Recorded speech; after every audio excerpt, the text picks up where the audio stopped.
Cannabis producer CannTrust has fired its CEO following a scandal involving unlicensed marijuana production. Tyler Orton with business in Vancouver is joining us now with more. And Tyler, the big question is, will this move actually help get the company back on track? Well, I've been taking a look at share prices, and upon news that CEO Peter Aceto was fired late yesterday, share prices rose very slightly, but that does nothing to mitigate the damage that we've seen over the last 3 weeks where prices have been tanking.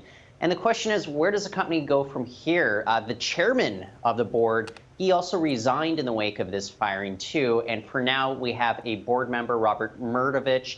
He is actually taking over in the interim. But the question is, who is going to want to come in and wade into a very problematic situation? Aceto was a very qualified, well-respected banking executive, the former head of Tangerine Bank.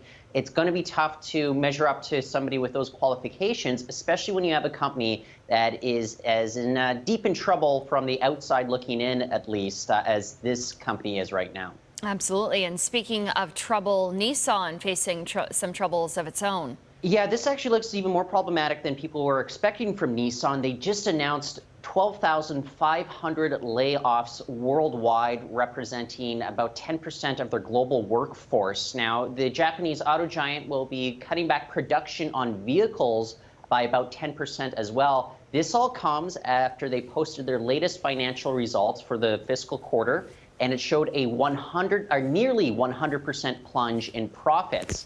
And it's coming amid the backdrop of former chairman Carlos Ghosn facing alleged financial crimes back in Japan. Now, most of these job losses here in North America, they'll be concentrated in the United States and Mexico, as Nissan doesn't really have a sizable manufacturing presence here in Canada. And our local industry in Canada, it's been hard hit this year. If it had been hit even harder, I think it would have just been doing way more damage to the economy than we could really withstand right now.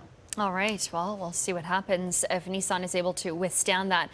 Tyler Orton with business in Vancouver joining us. Thanks, Tyler. Thank you, Sonia.